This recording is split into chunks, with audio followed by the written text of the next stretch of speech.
8ലെ new numbers അല്ലെങ്കിൽ പുതിയ സംഖ്യകൾ എന്ന് പറയുന്ന ചാപ്റ്റർ വളരെ കുറഞ്ഞ സമയം കൊണ്ട് മുഴുവനായിട്ട് അങ്ങോട്ട് പഠിച്ചാലോ എന്ന് അടിപൊളിയായിട്ട് നോക്കിക്കോ. ഇത്രയേ ഉള്ളൂ ഇതിൽ പഠിക്കാനുള്ള കാര്യം വളരെ വളരെ വളരെ സിമ്പിൾ ആണ്. ആദ്യം നിങ്ങൾ പഠിക്കാനുള്ളത് ചെറിയ നമ്പറിൽ നിന്നും വലിയ നമ്പർ സബ്ട്രാക്ട് ചെയ്യുന്നത് എങ്ങനെയെന്നാണ്. അതായത് 5ൽ നിന്നും ഞാൻ എന്ത് ചെയ്യുന്നു, 8 സബ്ട്രാക്ട് ചെയ്യുന്നു. നമ്മൾ ഇതുവരെ പഠിച്ചത് എന്താടാ, 8ൽ നിന്നും 5 കുറയ്ക്കാനാണ് അല്ലെ. 5ൽ നിന്ന് 8 കുറയ്ക്കാൻ നമ്മൾ പഠിച്ചിട്ടില്ല. അങ്ങനെയെങ്കിൽ നമ്മൾ എന്ത് ചെയ്യുന്നു, 8ൽ നിന്ന് 5 ഇങ്ങനെ തന്നെ നേരെ തിരിച്ചു കുറയ്ക്കുന്നു. 8ൽ നിന്ന് 5 പോയാൽ എത്രയാ, 3 എന്നിട്ടൊരു മൈനസ് ഇട്ട് കൊടുക്കുന്നു. എപ്പോഴും ചെറുതിൽ നിന്ന് വലുത് കുറയ്ക്കാൻ പറയുമ്പോൾ നേരെ തിരിച്ച് കുറച്ചിട്ട് മൈനസ് ഇട്ട് കൊടുത്താൽ മതി, ഒരു പ്രശ്നവുമില്ലല്ലോ. ഇതാ നോക്ക്, ഞാൻ വേണമെങ്കിൽ ഇപ്പോ 10 - 20 എന്ന് പറഞ്ഞാൽ എന്താണ്, 10 നിന്ന് 20 കുറയ്ക്കാൻ അറിയില്ല, 20 നിന്ന് 10 കുറയ്ക്കണം, അപ്പൊ 10 ആണ്. അങ്ങനെ കുറച്ചാൽ ഒരു മൈനസ് ഇടൽ ഷുവർ ആണ്, അപ്പൊ -10. അപ്പൊ ചെറുതിൽ നിന്ന് വലുത് കുറയ്ക്കാൻ പറഞ്ഞാൽ നിങ്ങൾ എന്താ ചെയ്യേണ്ടത്, വലുതെന്ന് ചെറുത് കുറയ്ക്കുന്നു, ഒരു മൈനസ് ഇട്ട് കൊടുക്കുന്നു, ഒരു പ്രശ്നവുമില്ലല്ലോ. ഇനി അടുത്ത ആള് എന്ന് പറയുന്നത് നിങ്ങൾക്ക് വരാൻ പോകുന്നത് -5 + 3. ഇതെങ്ങനെയാ ചെയ്യാ, മൈനസും പ്ലസും ഒന്നായിട്ട് വന്നിട്ടുണ്ട് അല്ലെ. അങ്ങനെയെങ്കിൽ നിങ്ങൾ ചെയ്യേണ്ട കാര്യം ആദ്യം +3 എഴുതി, ഓക്കെ, എന്നിട്ട് -5 എഴുതുക. ഓക്കെ, ഒന്ന് ഇതിനെ കുട്ടപ്പനാക്കി സെറ്റപ്പാക്കി എഴുതിയാൽ മതി. ആദ്യം +3 എഴുതുന്നു, പിന്നെ -5 എഴുതുന്നു. 3 - 5 എന്ന് പറഞ്ഞാൽ എന്താ, നമുക്കറിയാം 3 നിന്ന് 5 ആവൂല മിസ്സേ, 5 നിന്ന് 3 കുറച്ചു 2 ആണ് ഉണ്ടാവുക. അങ്ങനെ തിരിച്ചാണ് കുറച്ചെങ്കിൽ ഇവിടെ മൈനസ് ഇടൽ നിർബന്ധമാണ്. ഓക്കെ, അപ്പൊ ഇവിടെ നോക്ക്, ഞാൻ വേറെ ഒന്ന് തരാം. ഒരു 10 -10 + 20 എങ്ങനെയാ ചെയ്യാ, ആദ്യം +20 എഴുതുന്നു, പിന്നെ -10 എഴുതുന്നു. 20 - 10 10 ആയിരിക്കും ആൻസർ. ഇനി 30 - 30 + 15 എങ്ങനെയാ ചെയ്യാ, ആദ്യം +15 എഴുതുന്നു, എന്നിട്ട് -30 എഴുതുന്നു. 30 നിന്ന് 15 കുറച്ചാൽ എത്രയാ വരാ, 15 ആണ്. നേരെ തിരിച്ചാണ് കുറച്ചതെങ്കിൽ ഒരു മൈനസ് ഇട്ട് കൊടുക്കൽ നിർബന്ധമാണ്, -15 ആയിരിക്കും ആൻസർ. നിങ്ങൾ പലപ്പോഴും തെറ്റിക്കുന്നതാണ്.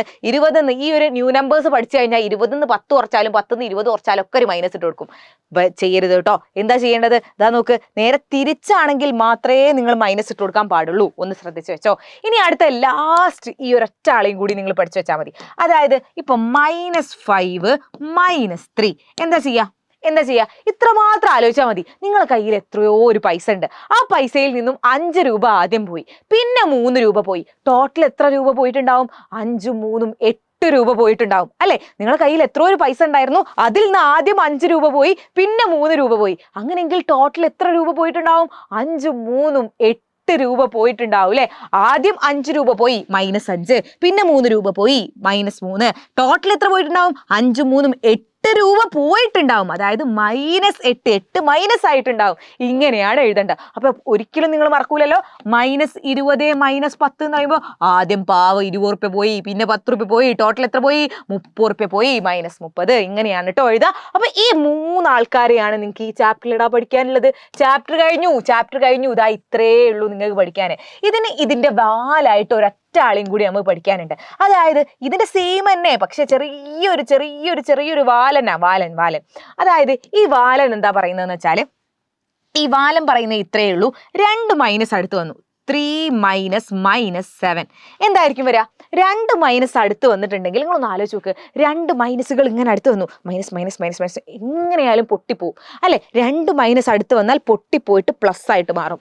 2 മൈനസുകൾ എവിടെ കണ്ടോ അതെന്തായിട്ട് മാറും, പൊട്ടിപ്പോയിട്ട് പ്ലസ് ആയിട്ട് മാറും. 3 - -7 എന്ന് പറഞ്ഞാൽ എന്താണ്, 3 + 7 ആണ്. ദാറ്റ് ഈസ് ഈക്വൽ ടു 10 ആയിരിക്കും. അതുപോലെ തന്നെ ഞാനിപ്പോ ചോദിക്കാണ്, 3 + -7 ഒരു പ്ലസും മൈനസും അടുത്ത് വരികയാണെങ്കിൽ, പ്ലസും മൈനസും 2 മൈനസ് ആണേ പ്ലസ്, നമുക്ക് പ്ലസ് ആയി പോകും. പ്ലസും മൈനസും അടുത്ത് വരികയാണെങ്കിൽ പാവം പ്ലസിന് ഇവൻ എന്ത് ചെയ്യും, ഒഴിവാക്കും. പോടാ, തട്ടും പ്ലസിന് ഒഴിവാക്കി. അതായത് 3 - 7 എന്ന് പറഞ്ഞാൽ എന്താ, 7 3 പോയാൽ 4 ആണ്, -4 ആയിരിക്കും ആൻസർ. ഓക്കെ, നേരെ തിരിച്ച് ചെയ്താലും മൈനസ് ഇട്ട് കൊടുക്കണം, ദാറ്റ് ഇസ് -4 ആയിരിക്കും ആൻസർ. നമുക്ക് ഇങ്ങനെയാണ്, ഇതാണ് ഇതിന്റെ വാല്. അപ്പൊ നിങ്ങൾക്ക് ഇത് എങ്ങനെയാ ക്വസ്റ്റ്യൻ ചോദിക്കാൻ അറിയോ, ക്വസ്റ്റ്യൻ ചോദിക്കാൻ പറഞ്ഞാൽ -3 - -7 അല്ലെങ്കിൽ -3 + -8 ഇങ്ങനെയൊക്കെ ചോദിക്കും. ഓക്കെ, അപ്പൊ ഏതൊരു നെഗറ്റീവ് നമ്മളുടെ ന്യൂ നമ്പേഴ്സ് ഒരു ക്വസ്റ്റ്യൻ കിട്ടിയാലും മക്കൾ ആദ്യം നോക്കേണ്ടത് ഇവന്മാർ രണ്ടാളിലും ഏതോ ഉണ്ടോന്ന്. അതായത് 2 മൈനസ് ഉണ്ടെങ്കിൽ പ്ലസ് ആക്കിയിട്ടേ ബാക്കിയുള്ള വലിയ ഇടപാടിലേക്ക് പോകാൻ പാടുള്ളൂ. പ്ലസും മൈനസും ഉണ്ടെങ്കിൽ ആ പ്ലസിന് ഒഴിവാക്കിയിട്ടേ ബാക്കിയുള്ള ഇടപാടിലേക്ക് പോകാൻ പാടുള്ളൂ. അങ്ങനെയെങ്കിൽ നിങ്ങൾ നോക്ക്, ഇവിടെ മിസ്സേ ശരിയാണല്ലോ, ഇവിടെ 2 മൈനസ് ഉണ്ട്, അപ്പൊ ഇതിനെ പ്ലസ് ആക്കിയിട്ടേ ബാക്കി ഇടപാടിലേക്ക് പോകാൻ പാടുള്ളൂ. -3 +7. ഇത് നിങ്ങൾക്ക് ചെയ്യാൻ അറിയൂലേ? ഇത് നമ്മൾ പഠിച്ചത് ആദ്യത്തെ മെത്തേഡിലുള്ളല്ലേ. ഇനി അടുത്ത് നോക്ക്, ഇവിടെ നോക്ക്. മിസ്സേ ഇവിടെയും പ്രശ്നമുണ്ടല്ലോ. പ്ലസും മൈനസും അടുത്ത് വന്നാൽ പ്ലസിനെ തട്ടണം. പോ അങ്ങനെയെങ്കിൽ ഇതെന്താവും? -3 -8. ഇതും നമ്മൾ പഠിച്ച ഈ മെത്തേഡിലുള്ളല്ലേ. അപ്പൊ ഈ ഒരൊറ്റ കാര്യം നിങ്ങൾക്ക് മാറ്റിക്കഴിഞ്ഞാൽ ആ മെത്തേഡിലേക്ക് നമുക്ക് കൊണ്ടുവരാം. പിന്നെ അടിപൊളിയായിട്ട് ചെയ്യാം. പിന്നെ നിങ്ങൾക്ക് ചെയ്യാൻ അറിയൂലേ? ഇതാ നോക്കിയടാ, -3 +7 എന്ന് പറഞ്ഞാൽ എന്താ? ആദ്യം +7 എഴുതും, പിന്നെ -3 എഴുതും. 7 -3 എന്ന് പറഞ്ഞാൽ എത്രയാ? 4. ചില ആൾക്കാർ ഇപ്പൊ -4 എഴുതിയിട്ടുണ്ടാവും. അടി. ഇങ്ങനെ നേരാണ് കുറയ്ക്കുന്നെങ്കിൽ മൈനസിന്റെ ആവശ്യമൊന്നുമില്ല. നേരെ തിരിച്ചാണെങ്കിലാണ് ഒരു വാലിട്ട് കൊടുക്കേണ്ടത്. റെഡി? ഇനി -3 -8 എന്ന് പറഞ്ഞാൽ എന്താ? ആദ്യം 3 റുപ്യ പോയി, പിന്നെ 8 റുപ്യ പോയി. ടോട്ടൽ എത്ര റുപ്യ പോയി? 11 റുപ്യ പോയി. അതായത് -11 പോയി. ഇങ്ങനെയാണ് ചെയ്യേണ്ടത്. അങ്ങനെയെങ്കിൽ നിങ്ങൾക്കുള്ള ക്വസ്റ്റ്യൻ ഇതാണ്, -11 -8 എത്രയായിരിക്കും? നിങ്ങൾ താഴെ കമന്റ് ചെയ്യുക കേട്ടോ.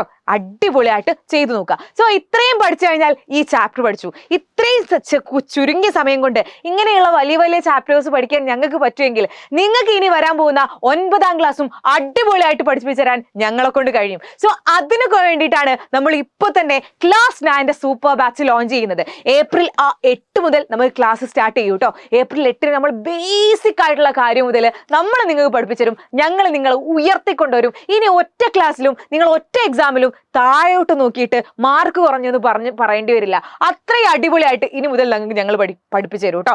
അതിന് നിങ്ങൾ ഇത്ര മാത്രം ചെയ്താൽ മതി. നമ്മളിപ്പോ ഇത്രയും വീഡിയോ കണ്ടിട്ടുണ്ടെങ്കിൽ അടിപൊളിയായിട്ട് പഠിക്കാൻ ആഗ്രഹമുള്ള കുട്ടികളല്ലേ, ആ കുട്ടികൾക്ക് ഞങ്ങൾ ഒരു ഓഫർ കൊടുക്കുന്നുണ്ട്. 4199-നാണ് 5399-ന്റെ ബാച്ച് ഞങ്ങൾ ഇപ്പം നിങ്ങൾക്ക് തരുന്നത്. അത് ഒരു കൊല്ലത്തേക്ക് മൊത്തമുള്ള ബാച്ച് കേട്ടോ. ഇതിൽ എല്ലാം റെക്കോർഡഡ് ലൈവ് തുടങ്ങി എല്ലാ സാധനങ്ങളും, മെന്റേഴ്സ് ഉണ്ടാവും, വിളിച്ചു നോക്കാൻ, പഠിച്ചോ എന്ന് ചോദിക്കാൻ, ഞങ്ങളൊക്കെ നമ്പേഴ്സ് നിങ്ങളെ കയ്യിലുണ്ടാവും, ഡൗട്ട് ക്ലിയർ ചെയ്യാൻ, എല്ലാം കൂടിയിട്ടുള്ള ഈ ഒരു ബാച്ച് നിങ്ങൾക്ക് 4199 എന്ന് പറയുന്ന ആ ഒരു ഓഫർ പ്രൈസിൽ കിട്ടണം എന്നുണ്ടെങ്കിൽ നമ്മളുടെ കമന്റ് ബോക്സിന്റെ മുകളിലായിട്ട് ഒരു രജിസ്ട്രേഷൻ ലിങ്ക് കാണാൻ പറ്റും. മക്കൾ ഒന്ന് ക്ലിക്ക് ചെയ്യുക, ഒന്ന് രജിസ്റ്റർ ചെയ്യുക കേട്ടോ. ആ രജിസ്റ്റർ ചെയ്ത കുട്ടികൾക്കൊക്കെ ഓഫർ കിട്ടിക്കഴിഞ്ഞു. ബാക്കിയൊക്കെ നമുക്ക് ആലോചിച്ചിട്ട് നിങ്ങൾക്ക് വിശ്വാസം ഉണ്ടെങ്കിൽ മാത്രം ഇങ്ങോട്ട് പോന്നാൽ മതി. പക്ഷേ ഇപ്പൊ നിങ്ങൾ എന്ത് ചെയ്യണം? ഒന്ന് രജിസ്റ്റർ ചെയ്തിടാം കേട്ടോ. സോ ഇതുപോലെ നമുക്ക് ഇനിയും എല്ലാ ചാപ്റ്റേഴ്സും പഠിക്കണം. സോ അടുത്ത ചാപ്റ്റർ ആയിട്ട് വീണ്ടും കാണാം. അതുവരേക്കും ബൈ.